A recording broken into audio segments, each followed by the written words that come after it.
On y va? On va attaquer. Bah, Rebonjour à tous, bon après-midi. Donc on va parler du traumatisé sévère sous anticoagulants et notamment de la gestion des anticoagulants chez ces patients. Xin mời các bạn quay trở lại đến buổi học thứ hai của chiều ngày hôm nay ạ. Tiếp theo thì bác sĩ Fares Mustafa sẽ trình bày cho chúng ta một bài về xử trí chấn thương nặng đến bệnh nhân có đang dùng thuốc chống đông. Alors déjà, vous savez qu'il y a différents types d'anticoagulants, donc avec différents mécanismes d'action. Và trên sơ đồ đây thì chúng ta có thể nhìn thấy được là đây là sơ đồ về quá trình đông máu của cơ thể và từ quá trình đông máu này chúng ta sẽ có rất nhiều loại thuốc chống đông đã được sử dụng hiện nay ạ. Donc ces anticoagulants, vous avez tout d'abord les antivitamines K qui vont agir sur les facteurs vitamine K dépendants qui sont le 2, le 9 et le 10. Đầu tiên này sẽ là các thuốc kháng vitamin K. Thuốc kháng vitamin K sẽ tác động lên các cái yếu tố đông máu mà có phụ thuộc vào vitamin K như yếu tố 2, 7, 9, 10. Hein, il y avait aussi le 7.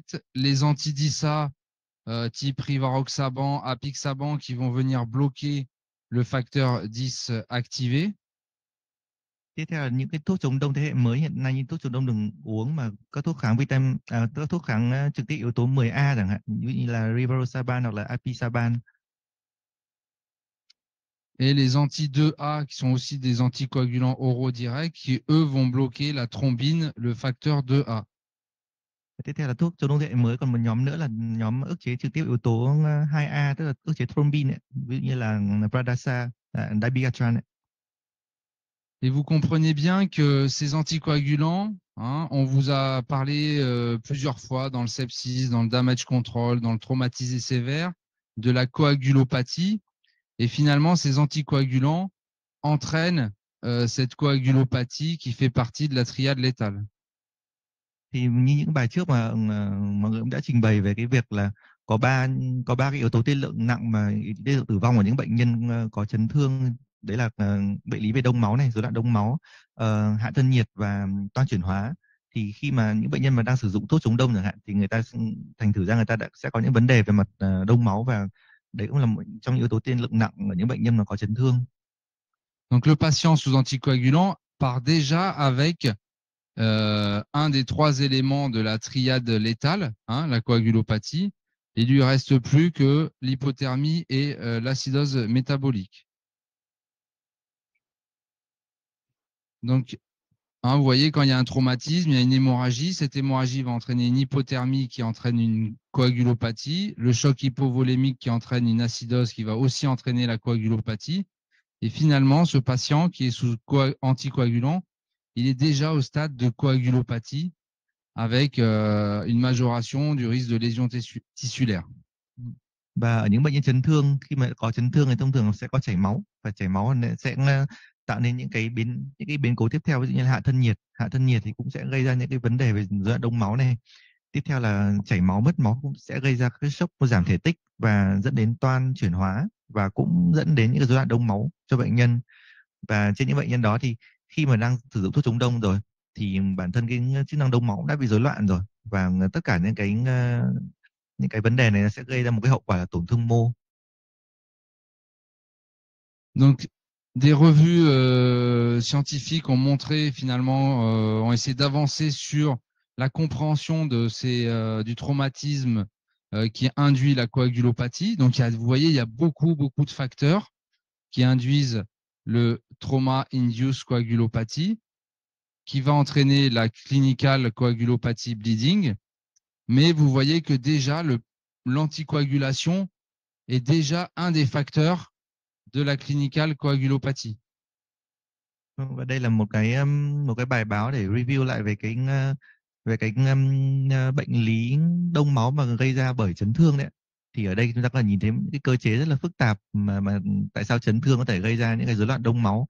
Nhưng tuy nhiên thì ở đây chúng ta có thể nhìn thấy có một cái ông ấy khoanh tròn đấy, thì tức là việc sử dụng thuốc chống đông ở những bệnh nhân trước khi mà bị chấn thương ấy, thì việc sử dụng thuốc chống đông cũng sẽ là một trong những yếu tố mà gây ra cái rối loạn đông máu và chảy máu trên lâm sàng. Alors bien sûr, les patients qui sont sous plusieurs anticoagulants, et notamment anticoagulants et antiagrégants, vont avoir une augmentation du risque hémorragique. Và đây là một cái sơ đồ mà chúng ta có thể nhìn thấy được là ở những bệnh nhân mà sử dụng các một hoặc là rất nhiều loại thuốc chống đông khác nhau hoặc là thuốc chống ngưng tập tiểu cầu chẳng hạn, thì chúng ta có thể thấy là sử dụng càng nhiều thuốc chống đông hoặc nhiều loại thuốc ngưng tập tiểu cầu thì cái nguy cơ chảy máu sẽ càng tăng cao hơn. La prévalence dans les traumatismes, des patients sous anticoagulants dans cet article, c'était les patients sous warfarine. Vous voyez qu'elle augmente au fil des années. Là, on est de 2002 à 2006. Et elle augmente aussi au fil des âges. Là, on voit que plus chez les patients de plus de 65 ans, à partir de 2004, on a une augmentation du nombre de patients qui ont un traumatisme sous anticoagulant. Và đây là cái sơ đồ, cái biểu đồ về việc sử dụng thuốc warfarin. Đó là một trong những thuốc kháng vitamin K mà thường dùng trên lâm sàng.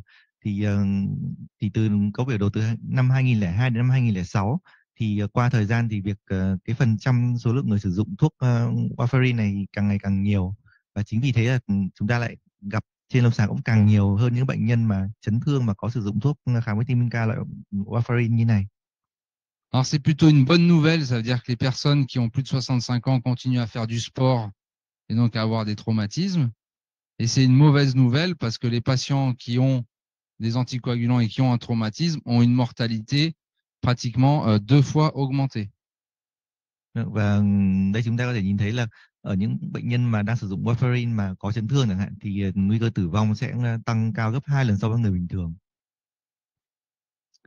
Alors là, pareil, 2 études sur finalement les anticoagulants et les traumatismes. Et on voit que finalement, la survie entre les patients sous DOAX et warfarine, finalement, les patients sous DOAX, sous anticoagulants directs, semblent moins impactés par le risque de mortalité que les patients sous warfarine. Và đây là một cái sơ đồ so sánh về việc sử dụng warfarin, tức là một loại thuốc kháng vitamin K, so với các chống đông thế mới hiện nay này. Thì người ta so sánh tỷ lệ tử vong ở những bệnh nhân này khi mà gặp chấn thương. Thì chúng ta có thể thấy là những bệnh nhân mà sử dụng cái DOAC, tức là các thuốc chống đông thế hệ mới hiện tại, thì có cái tỷ lệ tử vong thấp hơn so với những bệnh nhân sử dụng warfarin. Donc, on savait que les AOD, les anticoagulants oraux directs, faisaient moins saigner dans les études interventionnelles. Et là, dans les patients qui ont des traumatismes, on voit que la mortalité, elle est de 8% chez les DOAX, chez les anticoagulants oraux directs, versus 30% chez les patients sous warfarine. Và bởi vì thông thường các nghiên cứu đã chỉ ra rằng là khi mà sử dụng các cái thuốc DOAC này, thì cái tỷ lệ chảy máu do các thuốc chống đông thế hệ mới này sẽ thấp hơn so với khi mà mình sử dụng cái warfarin. Và chính vì thế là ở những bệnh nhân chấn thương thì người ta trong cái thống kê này thì là cái tỷ lệ tử vong của những bệnh nhân mà sử dụng DOAC này chỉ là khoảng 8% so với 30%, tỷ lệ tử vong 30% ở những bệnh nhân sử dụng warfarin. Alors, comment on peut évaluer cette coagulation? Donc, je vous avais parlé du thromboélastographe, type Rotem, qu'on utilise dans les trauma centers. Malheureusement, ce thromboélastographe ne semble pas détecter la présence d'anticoagulants chez les patients qui présentent un traumatisme. On voit là le TEG avec le patient sans anticoagulant et le patient avec anticoagulant, il n'y a pas de différence, alors que les tests conventionnels permettent cette différenciation.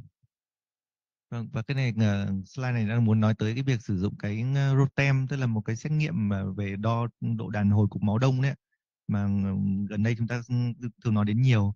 Thì tuy nhiên cái ROTEM này thì nó lại không phát hiện ra được việc sử dụng thuốc chống đông ở những bệnh nhân mà đã dùng chống đông rồi. Thì như cái biểu đồ phía dưới chúng ta có nhìn thấy cái cột phía bên trái đấy, thì cái sự khác biệt của cái kết quả đo độ đàn hồi cục máu đông này thì không khác nhau giữa hai nhóm, là nhóm dùng chống đông hay nhóm không dùng chống đông.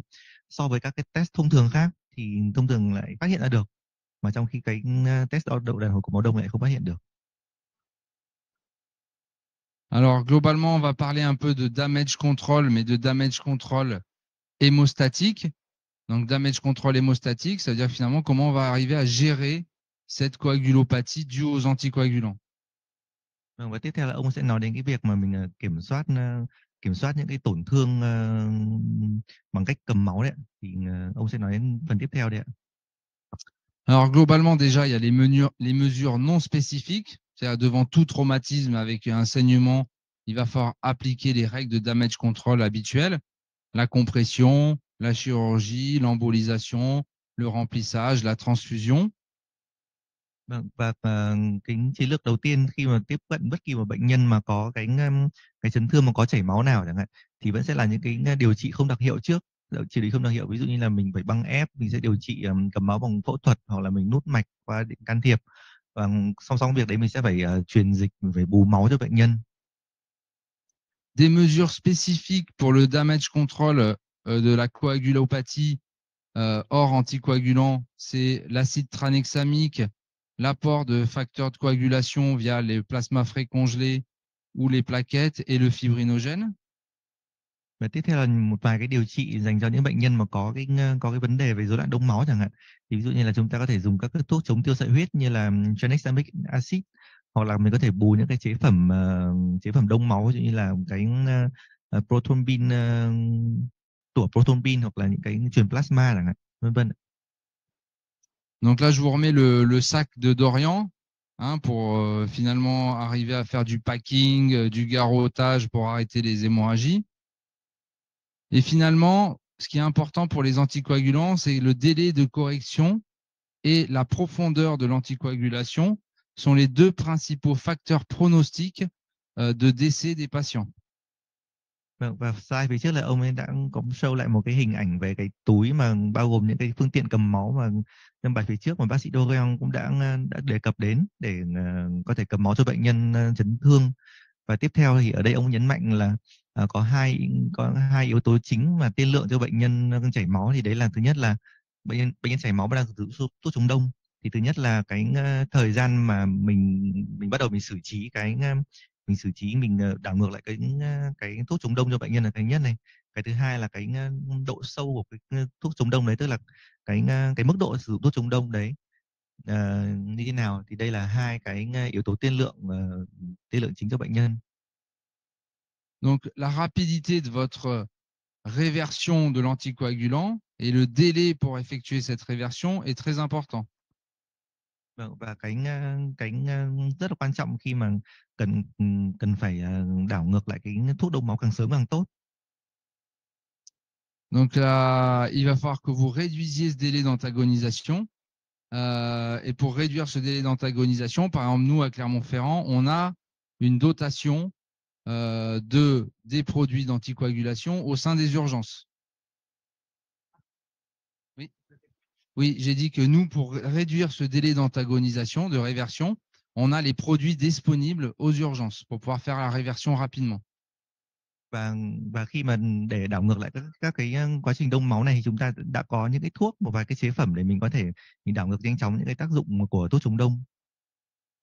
Alors l'acide tranexamique, je pense que vous connaissez tous. Ça vient de l'étude Crash 1, Crash 2, puis Crash 3 sur les traumas crâniens. Ça a surtout montré que finalement, malgré une efficacité qui n'était pas toujours significative, quand on fait une méta-analyse de ces différentes études, vu le faible effet indésirable de l'acide tranexamique, il est recommandé d'effectuer une dose de 1 gramme dans les 3 heures qui suivent le trauma. Và đầu tiên là cái chế phẩm đầu tiên ông muốn nhắc đến là cái tranexamic acid này. Thì đây là một chế phẩm mà chúng ta cũng đã biết rồi, đã biết từ trước. Thì người ta đã thực hiện một vài nghiên cứu CRASH 1, 2, 3 ở những bệnh nhân mà có chấn thương sọ não khi sử dụng cái tranexamic acid. Thì tuy cái kết quả nó không được như mong đợi, nó không có thực sự có hiệu quả, nhưng tuy nhiên thì họ vẫn luôn luôn có một cái khuyến cáo là vẫn nên sử dụng cái tranexamic acid này với liều là 1 gram trong vòng 3 tiếng đầu tiên sau khi bị tai nạn, sau khi bị chấn thương. Et en plus, ça marche chez les femmes et chez les hommes. Và đây Chez les femmes et les hommes. cái thuốc này thì hoàn toàn có hiệu quả trên cả phụ nữ và cả đàn ông. Le fibrinogène, on a vu. Donc ça, c'est pareil quand on a un patient qui a un trauma sévère. un bleeding trauma, il a le droit à 1 gramme d'acide tranexamique si le traumatisme est dans les 3 heures.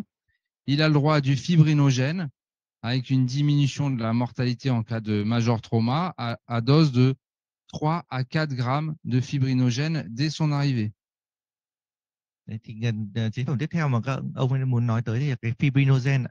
Thì đây là một chế phẩm cũng có thể sử dụng được, và với cái liều mà mình thường dùng sẽ là 3 đến 4 gram fibrinogen trong vòng 3 giờ đầu ạ. Et ensuite, vous adapterez la nécessité d'avoir des nouvelles doses en fonction de votre thromboélastographe. Và sau đó thì sẽ là mình có thể mình lặp lại cái liều này, nhưng mà tuy nhiên thì sẽ tùy thuộc vào cái kết quả xét nghiệm cái đo độ đàn hồi cục máu đông ạ. Thì để mình có thể mình quyết định là có cần dùng liều tiếp theo hay không, mà liều bao nhiêu gam. Alors la transfusion, est-ce que la transfusion en préhospitalier est safe et effective? Dans cette revue, cette méta-analyse de plusieurs études qui ont appliqué la transfusion, hein, on voit que la transfusion, notamment, enfin, elle a un impact surtout sur la mortalité à long terme, un peu moins sur la mortalité à 24 heures, hein, mais surtout sur la mortalité à long terme. Tiếp theo ông ấy nói đến cái việc là mình phải truyền các chế phẩm truyền máu vào ở những bệnh nhân có chấn thương này. Thì các nghiên cứu sau khi mọi người thực hiện liên quan đến cái tiên lượng của bệnh nhân chẳng hạn, thì mọi người thấy là cái việc truyền máu này thì thông thường là sẽ có cái cải thiện tiên lượng cho những bệnh nhân về mặt lâu dài, nhưng mà tuy nhiên thì cũng ít cải thiện trong vòng 24 giờ đầu tiên. Et surtout quand elle est associée à du plasma frais congelé. Và thông thường là với khi bệnh nhân có truyền máu này sẽ thông thường sẽ truyền cùng với cái plasma đông lạnh.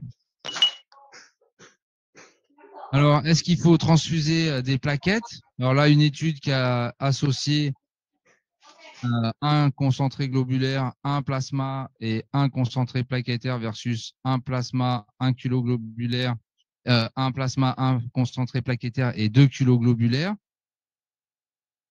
Vâng, và đây là một nghiên cứu khác nói đến việc truyền tiểu cầu ạ. Thì thông thường là cái nghiên cứu này người ta đã nghiên cứu là truyền đồng thời cả huyết tương, cả tiểu cầu và cả khối hồng cầu với tỷ lệ là 1:1 hoặc là 1:2 ở những bệnh nhân mà có chấn thương nặng.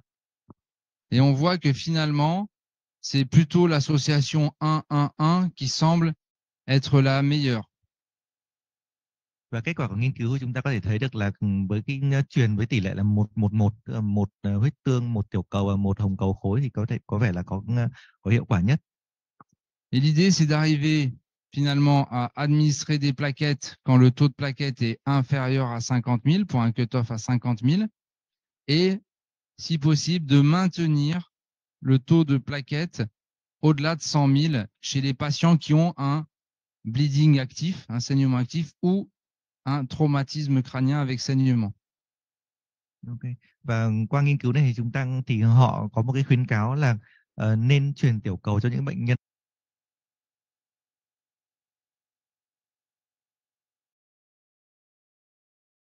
Je vous ai dit, il faut que les produits soient disponibles à l'arrivée des patients.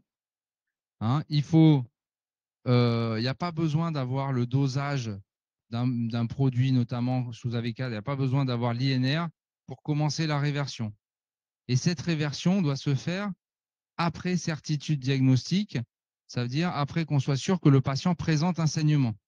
Hein, vous n'allez pas traiter tous les patients qui ont un traumatisme par une réversion, il faut qu'il y ait un saignement quand même associé. Okay. Ông đang nói đến việc là ở những bệnh nhân mà có chấn thương mà đã sử dụng thuốc chống đông chẳng hạn, thì sẽ cần phải đảo ngược cái tác dụng của cái thuốc chống đông đấy ngay lập tức. Thì cái chế phẩm này thông thường là sẽ phải luôn luôn có sẵn tại nơi tiếp nhận bệnh nhân đấy.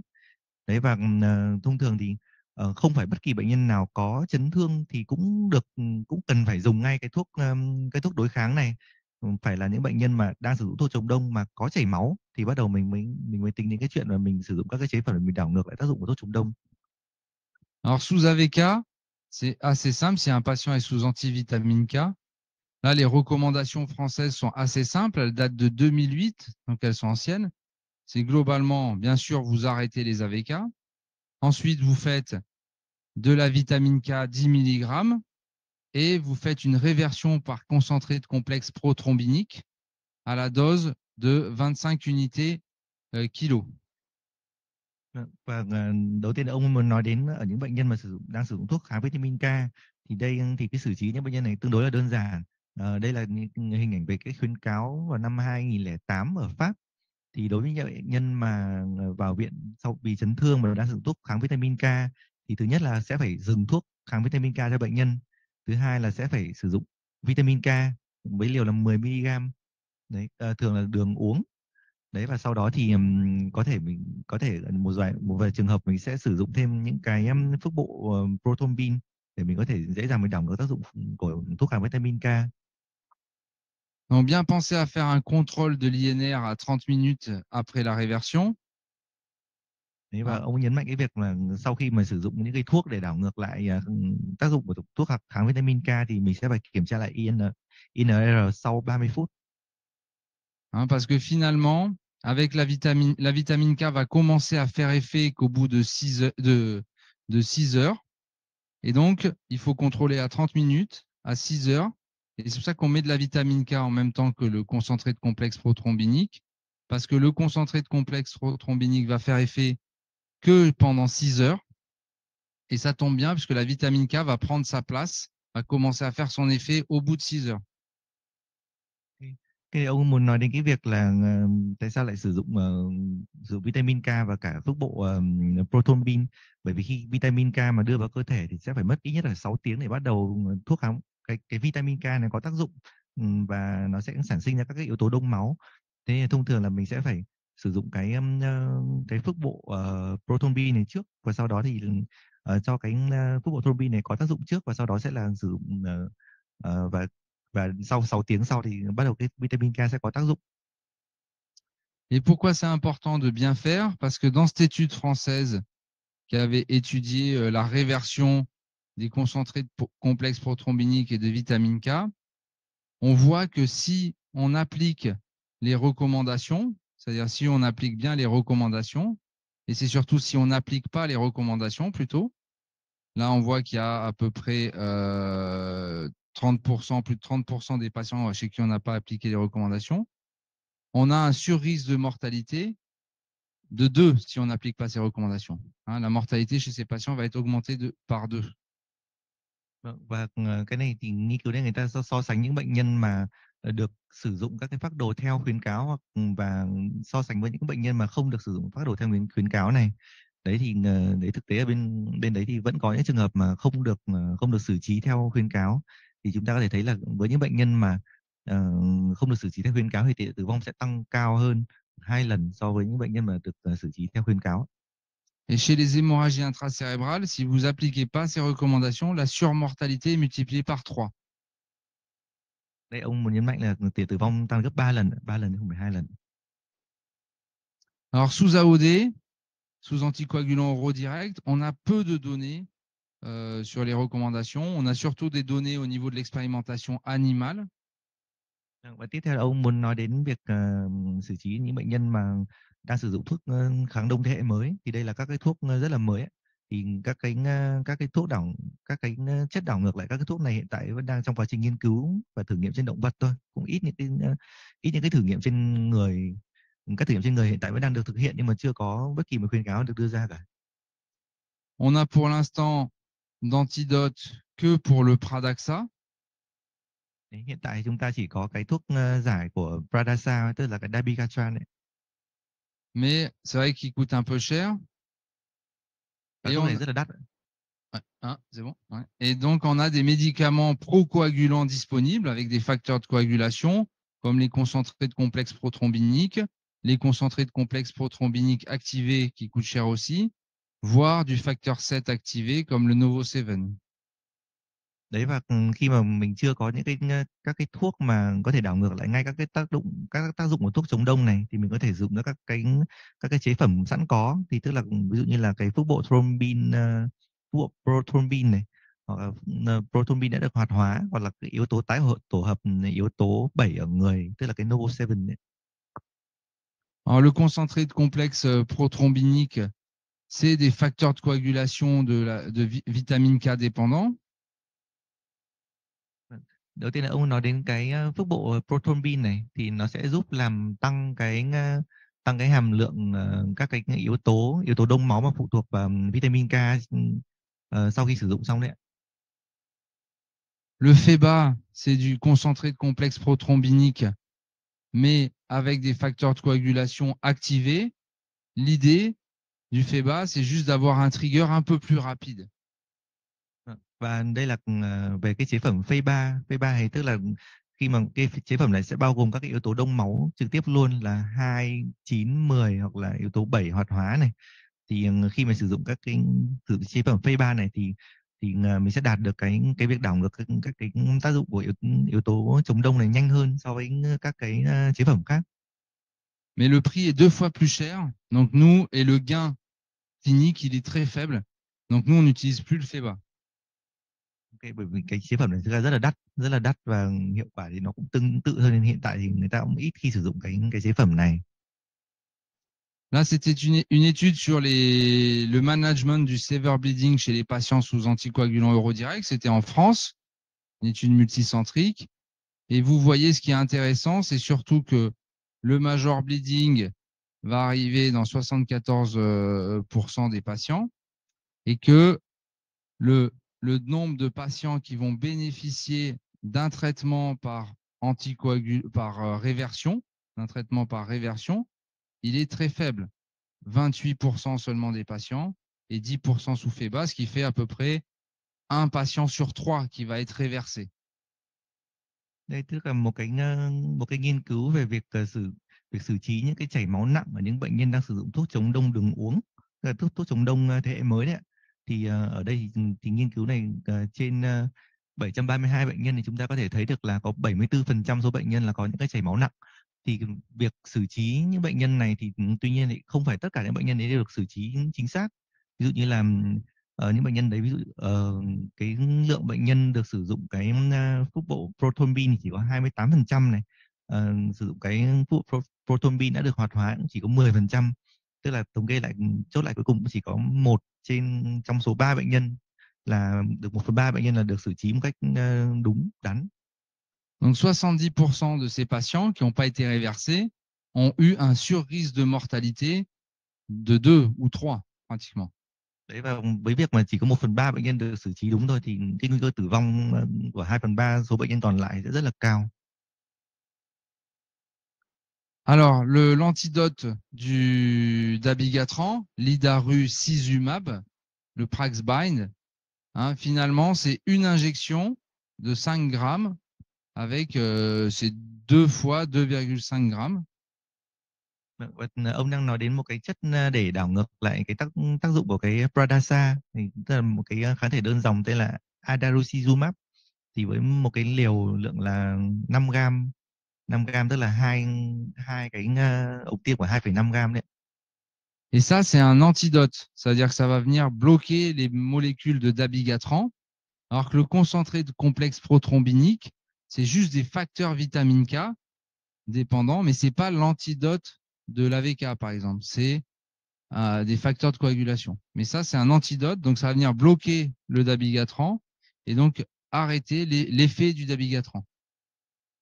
Đây thì đơn giản là chỉ là một cái kháng thể đơn dòng để có thể gắn vào cái thuốc Pradasa để làm mất tác dụng của Pradasa thôi, chứ bản thân nó không phải là một cái thuốc để có thể làm tăng được cái nồng độ cái yếu tố đông máu ở trong người bệnh nhân. Thế thì về cơ bản đây chỉ là một cái thuốc gọi là thuốc giải độc của Pradasa thôi. Et finalement, l'idarucizumab a été commercialisé après cette étude Reverse AD, qui était une étude de phase 3, où ils ont regardé des patients avec une hémorragie incontrôlable et des patients avec une chirurgie urgente. Và đây là một cái nghiên cứu cái thuốc này đã được chấp nhận sau một cái nghiên cứu rất là lớn. Đây là cái thử nghiệm Reverse AD đây. Thì họ đã chia làm hai nhóm, một nhóm là có những cái chảy máu nặng đây. Nhóm thứ hai là nhóm mà cần thiết phải có những cái phẫu thuật cấp cứu hoặc là những cái thủ thuật cấp cứu ngay lập tức. Et ce qu'on voit, c'est que finalement, quand vous faites l'injection d'idarucizumab, donc là, vous avez la génération de thrombine, ou le temps de thrombine, eh ben, vous avez un abaissement tout de suite du temps de thrombine dans la norme. Et cet abaissement, il va durer pratiquement 24 heures. et ce dans les deux groupes, patients hémorragie ou patients avec chirurgie. Ok, tức là cái này thì ông ấy đang nói đến cái kết quả của nghiên cứu này, thì tức là ở trên cả hai nhóm này thì sau khi mà mình sử dụng cái adarucizumab này thì gần như là cái tác dụng mà đông máu chống đông của Pradaxa gần như mất đi hoàn toàn. Đấy, và với những cái xét nghiệm ở đây người ta đã làm ví dụ như là 10 đến 30 phút sau tiêm và kéo dài đến 24 giờ sau tiêm thì tác dụng gần như đảo ngược là hoàn toàn cái tác dụng của thuốc chống đông. Donc là, c'était le protocole pour la réversion par Praxbind de l'HEGP qui est à Paris. Bon, ça, c'est pas bien grave. Là, je vous ai mis le protocole de réversion finalement qu'on a chez nous aux urgences à Clermont-Ferrand. Si le pronostic vital est engagé, hémorragie incontrôlable, choc hémorragique, on va faire du Praxbind à 5 grammes par shoot. Et si c'est le pronostic vital est non engagé, à ce moment, pour que ça coûte un peu moins cher, des fois, on peut être amené à utiliser du CCP ou du Praxbind si on en a, mais Đây, cái slide trước thì nó là một cái phác đồ mà để xử trí, phác đồ cái chỉ định sử dụng cái thuốc Prosby này ở trên những bệnh nhân mà cần thiết phải sử dụng. Đây thì cái khuyến cáo này của bệnh viện HEGP ở Paris. Thì cái này là ông ấy chuyển sang slide tiếp theo, thì đây là khuyến cáo tại cái bệnh viện của ông ấy đang làm ở Clermont-Ferrand. Thì đối với những bệnh nhân mà vào viện với những cái chảy máu nặng và nguy hiểm đến tính mạng thì sẽ phải lập tức sử dụng cái thuốc Prosby này với liều là 5 gram. Đấy, còn đối với những bệnh nhân mà vào viện với những cái chảy máu mà không nặng, chưa nguy hiểm đến tính mạng chẳng hạn, thì có thể mình sẽ sử dụng những cái chế phẩm khác mà rẻ hơn, rẻ tiền hơn, ví dụ như là các cái thuốc bộ prothrombin, hoặc là nếu như mà không có thì tôi thì dùng cái Prosby này cũng được.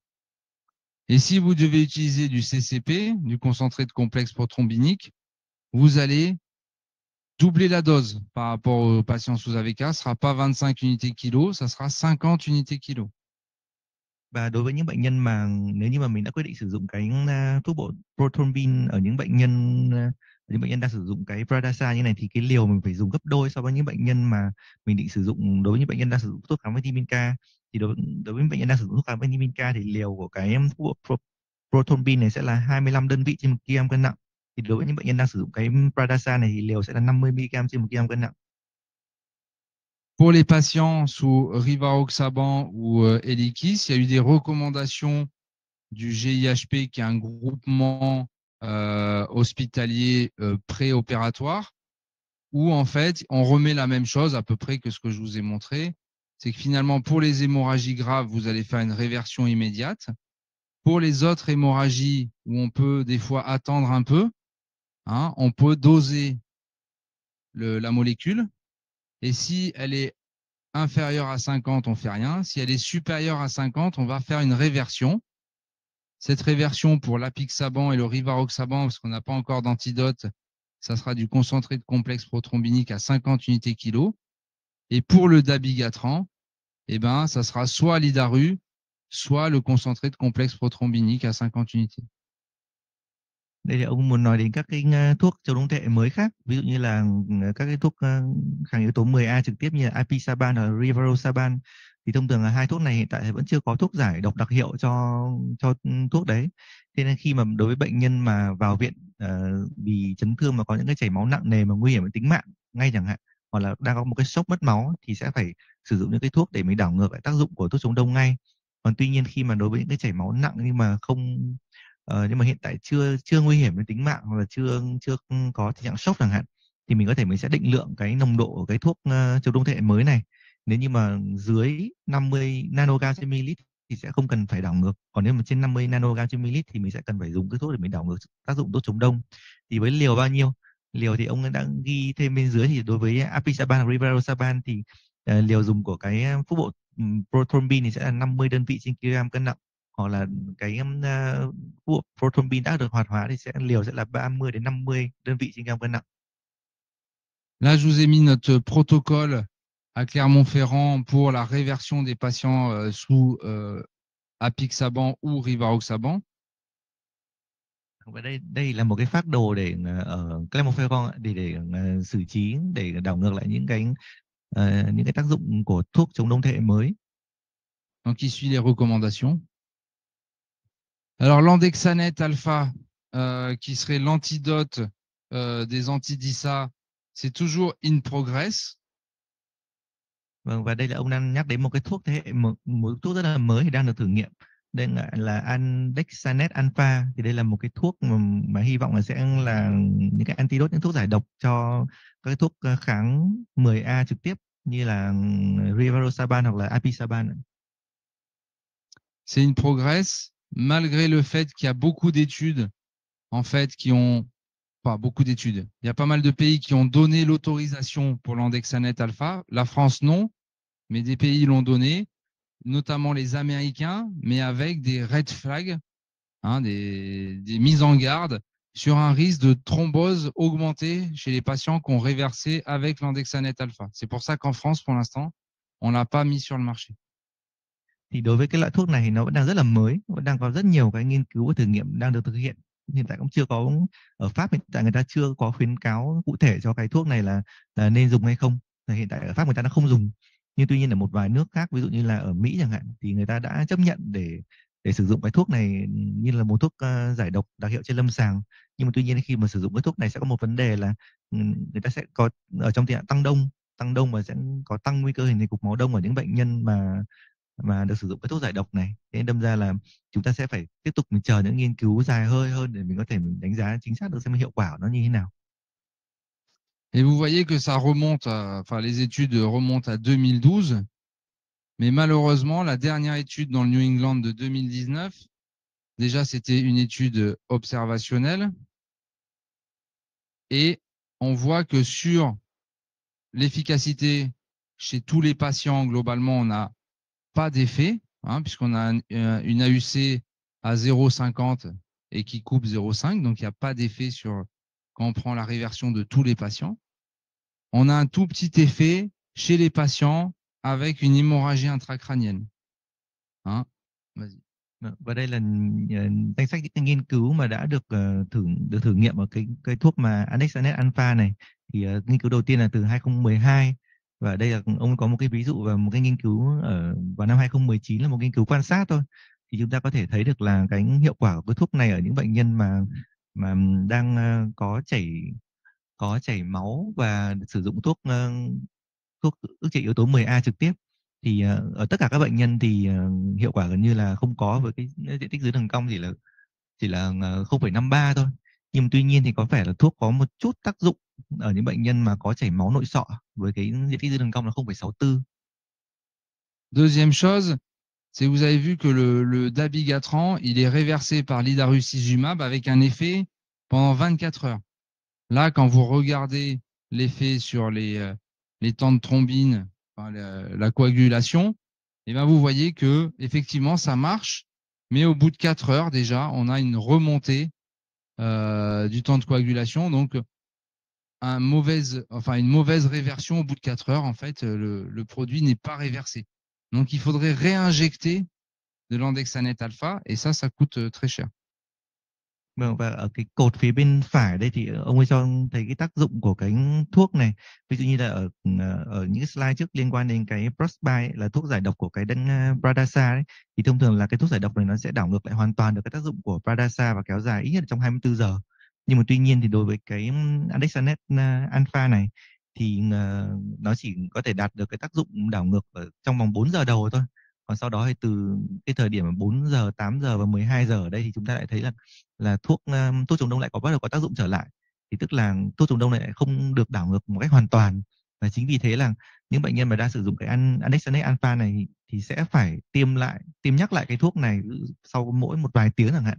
Thì việc này sẽ làm tốn kém cho bệnh nhân rất là nhiều.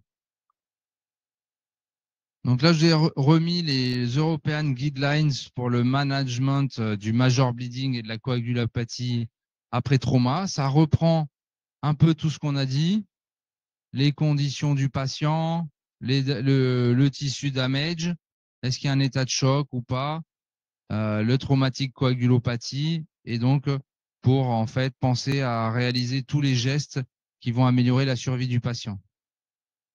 Và đây là một cái khuyến cáo để xử trí những cái chảy máu nặng và những cái bất thường về mặt đông máu ở những bệnh nhân mà có chấn thương. Đây là khuyến cáo của châu Âu ạ. Thế thì hầu hết là nó cũng là tóm tắt những cái gì mà ông đã trình bày ở phía trước. Tức là bệnh nhân mà vào viện vì những cái chấn thương nặng thì cũng phải đánh giá xem liệu bệnh nhân có sốc hay không, có giảm tưới máu cơ quan hay không, đánh giá những cái yếu tố liên quan đến đông máu và để mình có những cái xử trí mình điều chỉnh cho nó phù hợp. Là, un article dans le New England sur l'hémorragique choc et les principes du damage control resuscitation, corriger l'hypothermie. Và đây là một cái nghiên cứu, một bài báo ở trên New England về sốc mất máu á. Thì cái này thì ông đang nhắc đến một cái đầu tiên là phải tránh ở cái nguyên tắc để xử trí những cái bệnh nhân mà để hồi sức những bệnh nhân mà có sốc mất máu. Thứ nhất là sẽ phải tránh bị hạ thân nhiệt. Bien sûr, appliquer des moyens de compression type tourniquet si besoin. Đấy, thứ hai là sẽ phải kiểu ép ép để mình cầm máu ở vị trí gần nơi chảy máu để mình có thể cầm máu được đấy. Il faut minimiser l'infusion de cristalloïdes, un remplissage. Ils estiment qu'il faut faire moins de 3 litres dans les 6 premières heures pour éviter une dilution des facteurs de coagulation. Tiếp theo là mình phải hạn chế mình truyền quá nhiều dịch tinh thể. Ví dụ ở đây người ta khuyến cáo cụ thể là dưới 3 lít trong vòng 6 giờ đầu. Bởi vì khi mình truyền quá nhiều dịch tinh thể chẳng hạn thì nó sẽ có nguy cơ làm loãng các cái yếu tố đông máu ra. Bien sûr, transfuser le patient rapidement et à des bonnes doses si le patient se déglobulise. Và tiếp theo là sẽ phải truyền máu cho bệnh nhân, truyền máu để mình đảm bảo được cái lượng máu, đảm bảo lượng hematocrit trong máu bệnh nhân. Il faut aller rapidement à la chirurgie, à l'embolisation pour arrêter le saignement. Parce que vous aurez beau transfuser ce que vous voulez, si vous n'arrêtez pas le saignement, bah, le patient décédera. Và ở những bệnh nhân mà mình vẫn chưa thể cầm máu được thì sẽ phải có những cái biện pháp can thiệp, ví dụ như là phẫu thuật hoặc là mình cầm máu qua nút mạch can thiệp chẳng hạn. Thì để mình có thể mình cầm máu cho bệnh nhân nhanh nhất có thể. Và song song với việc ấy là mình sẽ phải truyền máu thêm cho bệnh nhân nếu như mà mình vẫn chưa chưa thể nào mình kiểm soát được cái mất máu. Minimize imbalance in plasma, platelets and red cells, c'est ce qu'on a vu. Donc si vous transfusez, que vous voulez transfuser du plasma, des plaquettes et des globules, vous faites 1-1-1. C'est le mieux. Cái này ông nói đến một cái việc là phải tránh cái sự mất cân bằng giữa các cái dung dịch mình truyền vào, tức là cái huyết tương này, tiểu cầu và khối hồng cầu. Thì thông thường là mình không nên truyền với những tỷ lệ mà nó quá chênh lệch ấy. Thì để có thể mình có được một cái tình trạng huyết động, một tình trạng nội mô ổn định nhất thì thông thường là ví dụ như ở phía các slide trước ông đã nói thì tỷ lệ truyền thông thường sẽ là 1-1-1, tức là một huyết tương, một tiểu cầu và một khối hồng cầu. Bien sûr, il faut essayer de s'aider du ROTEM, de la thromboélastographie, pour avoir une mesure en temps réel de la coagulation du patient. Và tiếp theo là mình sẽ phải lấy máu để mình xét nghiệm cái độ đàn hồi cục máu đông, tức là ROTEM đấy, để mình có thể mình đánh giá được cái tình trạng đông máu của bệnh nhân để có những cái điều chỉnh phù hợp. Et bien sûr, administrer donc le produit de réversion si le patient est sous anticoagulant. Và tiếp theo cuối cùng cũng sẽ là phải là mình sử dụng những cái thuốc để mình có thể điều chỉnh, để mình đảo ngược lại những cái tác dụng của thuốc chống đông cho bệnh nhân. Globalement, sur les concentrés de complexe prothrombinique, les facteurs, il y a des médecins sur Grenoble, Lyon, qui ont voulu tester les concentrés de complexe prothrombinique chez des patients traumatisés sévères, sans anticoagulant, sans rien, juste comme ça, avec traumatisme sévère et saignement. Et en fait, ils se sont rendus compte qu'il n'y avait pas d'efficacité pour l'instant, hein, voire même peut-être un petit cerise de thrombose, hein, mais pas d'efficacité s'il n'y a pas d'anticoagulant. Và ở Pháp thì ở một số nơi ví dụ như Grenoble, Lyon thì họ cũng đã có làm một số cái nghiên cứu, một số bác sĩ đã làm nghiên cứu liên quan đến cái việc mà sử dụng những cái chế phẩm về prothrombin cho những bệnh nhân mà chảy máu, mà chỉ chảy máu thôi mà không có sử dụng bất kỳ một thuốc chống đông nào. Và người ta đã rút ra cái kết luận là việc sử dụng các cái thuốc bổ prothrombin ở trong những trường hợp đấy thì không có hiệu quả nào cả, và thậm chí còn có thể gây ra hình thành một số cục máu đông và gây tắc mạch cho bệnh nhân. Ouais, je vous remercie. Cảm ơn sự chú ý lắng nghe của tất cả mọi người. Je sais pas si vous avez des questions. Và các bạn có bất kỳ câu hỏi nào cho báo cáo viên không ạ?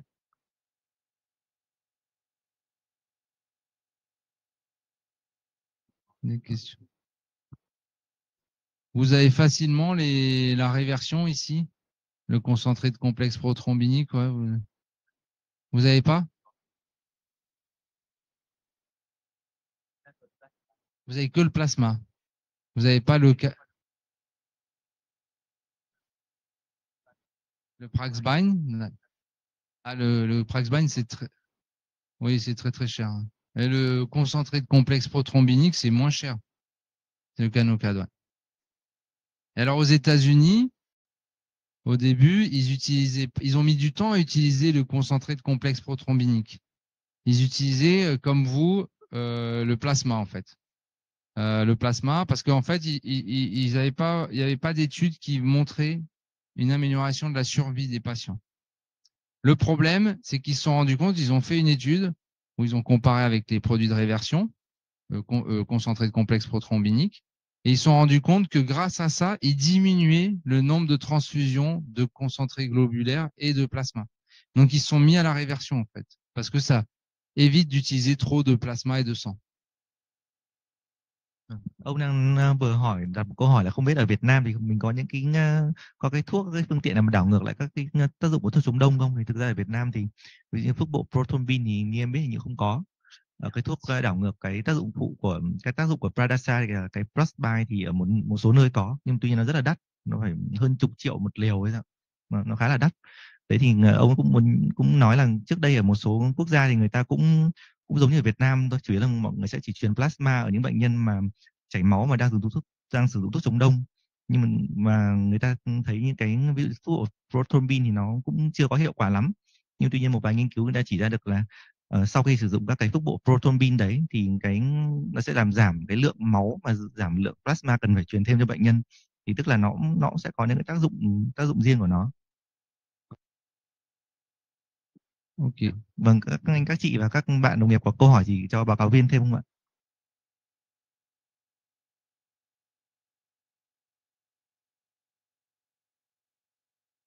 Non. C'est bon? Merci.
The recording has stopped.